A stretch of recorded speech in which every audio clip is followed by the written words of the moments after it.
Assalamualaikum semua. Hari ini kita nak berbincang tentang sistem pembiakan manusia. Okey, jom. Apa yang kita akan belajar dalam topik sistem pembiakan manusia? Yang pertama, kita nak kenal pasti sistem pembiakan manusia. Okey, yang kedua, kita nak berkomunikasi. Kita nak tahu tentang perubahan fizikal semasa akhir balik. Nanti kita tengok. Okey, dan yang seterusnya, yang terakhir, kita boleh membanding dan bezakan gamit jantan dan gamit betina dalam sistem pembiakan. Okey, so topik hari ini lebih menjurus kepada kita, iaitu manusia. Okey, jom kita tengok. Pembiakan manusia ni, okey, kalau kita belajar dalam topik sebelum ni, pembiakan terbahagi kepada dua jenis, betul tak? Kita ada pembiakan seks dan juga pembiakan seks. Jadi untuk manusia, okey, manusia menjalankan pembiakan seks, okey, di mana pergabungan antara gamit jantan dan juga gamit betina. Okey, so okey, itu isi penting ya. Alright, yang kedua, okey, pembiakan manusia juga mesti terdiri daripada organ pembiakan lelaki dan juga perempuan. Kita tak panggil jantan atau betina. Kalau manusia kita panggil lelaki dan juga perempuan. Okey, so kalau tak ada salah satu ni, sama ada lelaki ataupun perempuan organ pembiakannya, okey, bermakna tak ada zuriat atau anak yang boleh dilahirkan jika sistem pembiakan tadi tu gagal berfungsi. Okey, jom kita nak berkenalan dengan sistem pembiakan lelaki. Okey, so ini adalah rajah ya. Rajah pandangan hadapan, okey. Sistem pembiakan lelaki dan juga pandangan sisi sistem pembiakan lelaki. Okey, so yang bentuk macam segitiga, okey, tapi tak apa nak tajam ni.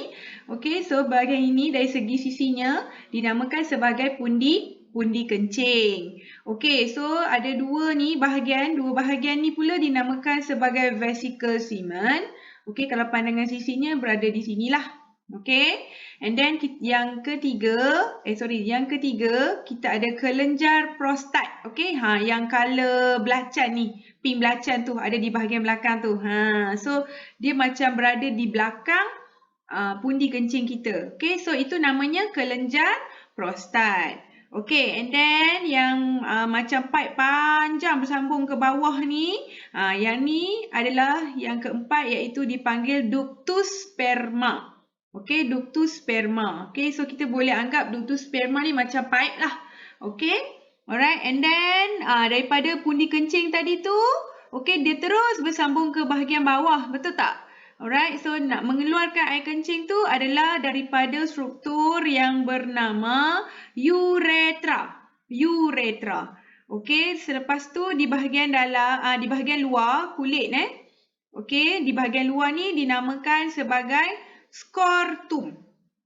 Okey, so di dalam skortum adanya testis. Okey, so struktur yang ketujuh, di dalam skortum adanya testis. Okey, dan last sekali yang ke-8 adalah zakar. So itu adalah 8 struktur yang terdapat di dalam sistem pembiakan lelaki. Okey, tadi kita dah tahu tentang struktur pembiakan lelaki, betul tak? Okey, so sekarang kita nak faham, okey, kita nak tahu apa fungsi bahagian-bahagian struktur pembiakan lelaki. Okey, untuk vesicle semen, ianya berfungsi untuk merembeskan bendalir, okey, yang mengandungi nutrien untuk sperma. Okey, seperti yang kita sedia maklum, untuk sel pembiakan lelaki, okey, bernama sel sperma. Okey, sel pembiakan lelaki. So pada vesicle semen, okey, kalau kita tengok balik dalam rajah ni, okey, so vesicle semen ni adalah yang saya tanda nombor 2. Okey, yang macam ada bentuk bulat ni kan, ada 2 ni. So vesicle semen tu adalah berfungsi untuk merembeskan. Merembes ni maksudnya mengeluarkan lah. Okey, bendalir yang mengandungi nutrien supaya sperma boleh terus hidup. Okey, so itu yang pertama. Okey, yang kedua, uretra. Okey, so uretra ni kalau kita semak balik dalam sistem pembiakan lelaki ni, dia bersambung dengan pundi kencing. So, agak-agak kamu dia berfungsi untuk apa? Okey, uretra berfungsi untuk mengeluarkan sperma dan juga air kencing. Itulah fungsi uretra. Okey, yang ketiga, ductus sperma. Okey, di mana ductus sperma kita? Nombor 4. Macam saluran panjang ya, bersambung kepada testis tu. Agak-agak kamu ductus sperma buat apa? Ductus sperma, okey, menyalurkan sperma dari testis ke uretra. Maksud kata, okey, kalau awak tengok di sini, ductus sperma tu memang bersambung dengan testis. Okey, so dekat testis ni akan dihasilkan sperma. So sperma akan masuk travel dalam ductus sperma tadi tu dan boleh dikeluarkan melalui uretra. Maknanya ductus sperma ni lebih kepada laluan lah. Laluan sperma ya. Okey, yang keempat iaitu zakar. Okey, pindahkan sperma ke dalam faraj perempuan. Okey. Yang kelima, kita ada skortum. Okey, skortum ni adalah kulit ya, kulit di bahagian luar. So di bahagian luar yang mana melindungi, okey, fungsinya adalah untuk memegang dan melindungi testis. Okey, yang keenam, kita ada testis lah. Okey, bahagian testis tu berfungsi untuk hasilkan gamet jantan dan juga hormon seks jantan. Makna kata kalau ada testis bermakna dia ada satu pengenalan yang itu memang lelaki. Sebab apa? Menghasilkan hormon lelaki lah. Okey? Alright. Kamu tahu kan lelaki? Nampak je. Tahu dah ini lelaki. Okey? So yang ketujuh, kita ada kelenjar prostat. Okey, kelenjar prostat buat apa? Okey, kelenjar prostat ni kalau kita tengok, dia berada di bawah ataupun di belakang kita punya pundi kencing. So, kelenjar prostat ni menghasilkan cecair yang berkhasiat untuk melindungi sel sperma. Okey? Okey, so itu adalah ketujuh bahagian serta fungsi pembiakan lelaki. Okey, next kita tengok sistem pembiakan perempuan pula. So, diberi kita dari segi pandangan hadapan dan juga pandangan sisi. Okey, pandangan sini sebelah lah. Okey, so sistem pembiakan perempuan ni lebih sedikit lah kalau kita tengok dengan lelaki. Okey, so yang pertama sekali kita ada tube fallopian. Nampak dia macam bentuk bentuk apa? C terbalik. Tube fallopian. Kalau ni dia macam tu. Okey, so yang kedua kita ada ovari. Ini bahagian ni dinamakan ovari lah. Ovari. Okey, ovari pula. Okey, sat. Ini bukan ovari ni. Salah. Ovari yang ni. Yang bulat kuning tu. Okey, yang bersambung dengan tube fallopian. Okey, maafkan saya ya. Okey, yang ketiga kita ada ni panggil apa? Uterus. Kalau tanya kat mana baby dalam perut ibu, di sinilah bayi membesar daripada gabungan sel pembiakan tadi tu akhirnya dilahirkan sebagai seorang bayi. Di mana tempatnya? Di dalam uterus ni lah. Okey, yang keempat kita ada cervix. Ni cervix. Okey, ini cervix. Okey. Dan yang kelima, okey, ini adalah faraj. Okey, so itu adalah 5 bahagian ataupun struktur yang terdapat dalam sistem pembiakan perempuan. Okey, jom kita tengok apa fungsi setiap bahagian tadi. Okey, kalau tube fallopian, okey, dia adalah tempat persenyawaan antara sperma dan ovum. Okey, mana tube fallopian? Di sini. Okey, bentuknya dia bercantum dengan ovari. Okey, ovari buat apa? Ovari menghasilkan gamet betina dan hormon seks wanita. So kalau wanita ada ovari. So dia boleh menghasilkan hormon wanita. So hormon wanita ni kulitnya lebih lembut. Macam itulah. Kalau lelaki tu kita nampak suaranya lebih garau. Sebab apa? Sebab adanya organ pembiakan yang bernama testis tadi. Kalau perempuan, ovari. Okay? And then kita ada uterus. Uterus ataupun kita panggil juga sebagai rahim. Di mana, tadi saya katakan, tempat embrio berkembang dan membesar. So kalau ada ibu yang sedang mengandung, kamu nak terima ahli keluarga baru, di mana terletaknya bayi ataupun adik kamu tadi tu? Di dalam uterus. Okey, yang keempat, kita ada cervix. Okey, mengeluarkan mukus. Okey, supaya sperma senang berenang dan sampai ke dalam uterus. Okey, dan yang kelima, faraj. Okey, untuk menerima sperma dan menjadi saluran bayi dilahirkan. Okey, so itu adalah kelima-lima fungsi untuk setiap bahagian struktur pembiakan perempuan. Okey?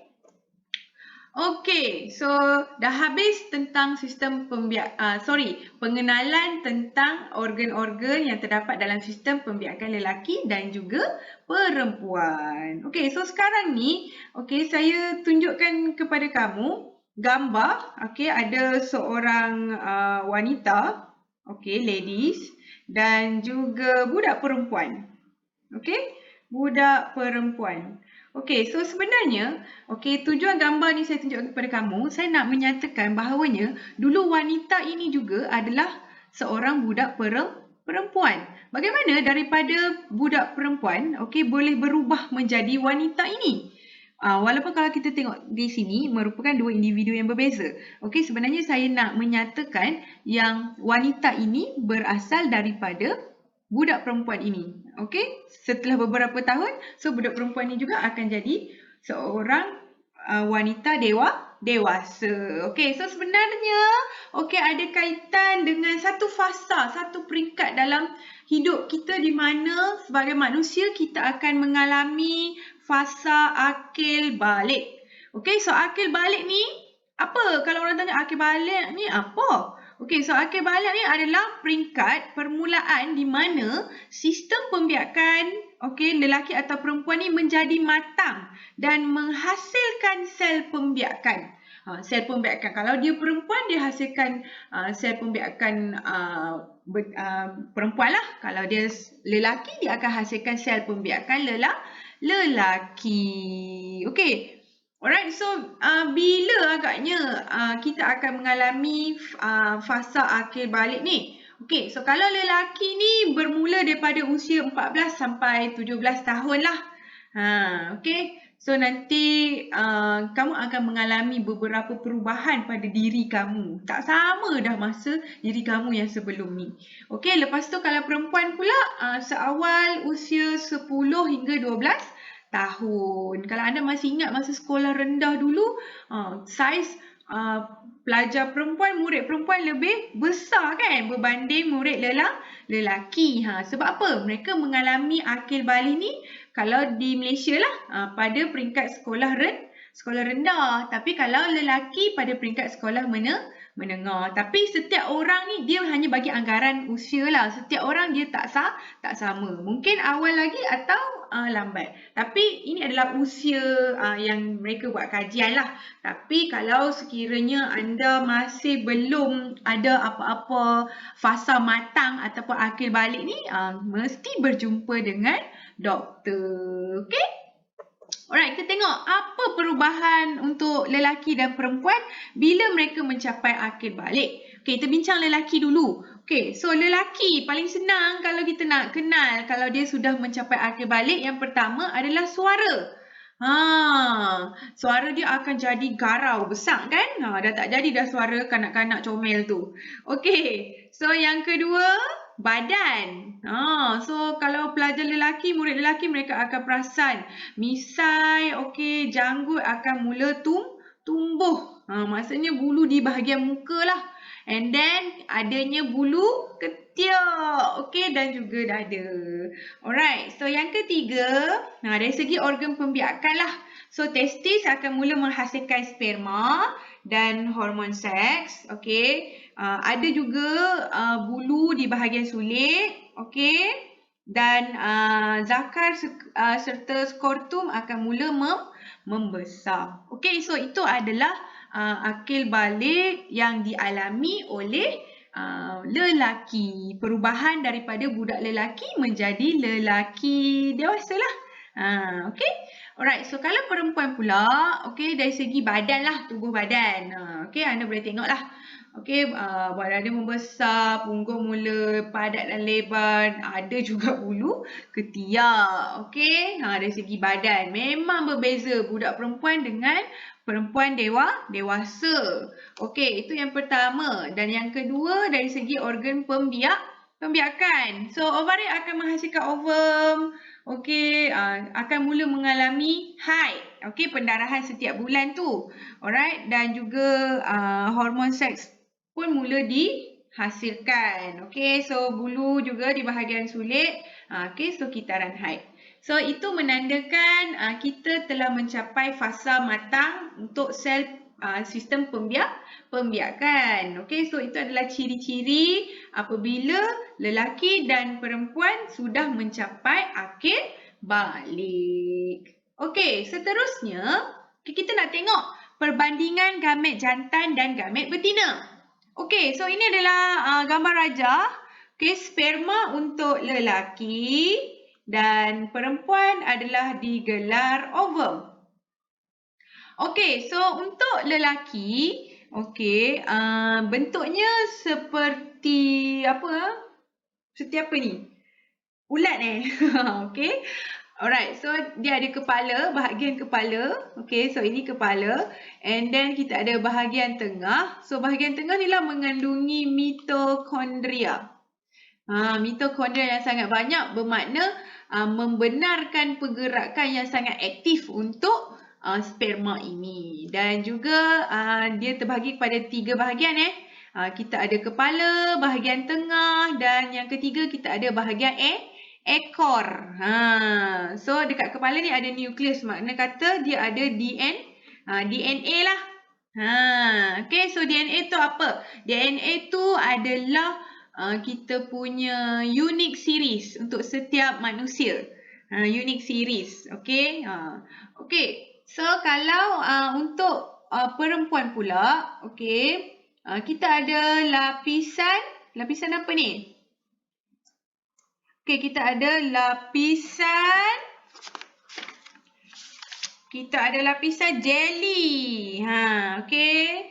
Lepas tu yang kedua kita ada nukleus juga. Okay, di mana kita ada DNA di dalamnya. Maknanya kita ada unique series untuk perempuan tu lah. Okay, si ibu tu. Dan yang ketiga, sel haiwan kan. Kita ada sitoplasma. Dan yang keempat kita ada membrane cell. Okay. So, untuk pengetahuan kamu, okay, dalam banyak sel dalam manusia ni, sel yang paling kecil adalah sel sperma. Sel terkecil. Dalam badan manusia lah. Hanya ada pada lelaki, perempuan tak ada iaitu sel sperma. Merupakan sel yang paling kecil. Tadi saya kata ulat kan. Kesian pula bentuk. Bentuk seperti berudu. Anak katak Okey. Tapi kalau ovum ni pula merupakan sel terbesar dalam badan manusia. Hanya untuk yang ada pada wanita lah, perempuan. Orang lelaki tak ada sel ovum Dan ovum happen to be sel yang sangat besar, sel yang terbesar. Okey, dan bentuknya bulat lah macam ni. Okey, so kalau bentuk sperma, bentuknya seperti berudu. Okey, siapa yang boleh bergerak? Agak-agak kamu, sel sperma ke sel ovum? Okey, sel sperma boleh bergerak. Tapi kalau sel ovum ni, dia tidaklah seaktif sperma tu. Okey, dan biasanya mereka akan diam-diam duduk diam di satu tempat lah. Okey. Alright. Next. Okey. Ni cikgu tunjukkan kepada kamu gambar rajah sperma yang diambil di bawah mikroskop berkuasa tinggi. Inilah rupa sperma ya. Okay, so nampak macam berudu lah, berudu yang banyak. Okay, alright, so ini adalah ovum. Okay, so ovum, okay, bulat lah. Nampak? Alright, so macam apa? Macam bulat lah kan? Alright, so itu adalah bentuk ovum di bawah mikroskop berkuasa tinggi lah. Okay, mereka buat kajian dan mereka dapat capture gambar ni. Okey, kita tengok. Apa perbandingan antara sperma dengan ovum? Okey, so perbezaan yang pertama melibatkan jantina yang menghasilkannya. So, sperma dihasilkan oleh lelaki, tapi kalau ovum dihasilkan oleh perempuan. Kalau jenis gamet, okey, ini sperma ni dipanggil gamet jantan, tapi kalau ovum dipanggil gamet betina. Organ mana yang hasilkan? Kalau sperma dihasilkan dalam testis, tapi kalau ovum dihasilkan dalam ovari. Okey. So saya nak share dengan kamu, ovum ni sebenarnya memang sudah ada dalam badan perempuan, sudah sedia ada. Tetapi sperma ni perlu dihasilkan. So sebab tu perempuan dia mencapai akil balik lebih awal berbanding lelaki. Sebab sperma tu sudah ada dalam badan perempuan, cuma tidak diaktifkan sebab belum mencapai akil balik. So every month, sebab tu perempuan mengalami haid, kitaran haid tu setiap bulan, di mana ovum dikeluarkan, tapi bila dia tak disenyawakan, dia akan mati dan keluar bersama darah haid tadilah. Okay, untuk sperma dia special. Dia sentiasa dihasilkan. Okay, size. Dari segi size. Okay, yang keempat, sperma sel yang terkecil. Tapi kalau ovari sel terbesar. Kuantiti dihasilkan berjuta-juta. Okay, tapi ovum hanya satu saja, ataupun mungkin mengalami orang kata kesuburan, boleh jadi 2 ataupun 3. Okey, kebolehan bergerak. Sperma boleh bergerak, tapi ovum tak boleh bergerak. Okey, apa fungsi sperma? Bercantum dengan ovum untuk membentuk zigot.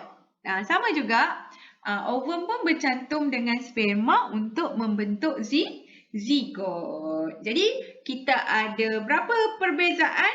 6 perbezaan dan satu persamaan, iaitu masing-masing saling bercantum untuk menghasilkan zigot. So, zigot tu adalah peringkat yang terawal sekali sebelum orang kata embrio, seterusnya fetus, okey, yang ada dalam tubuh badan ibu yang hamil. Okey?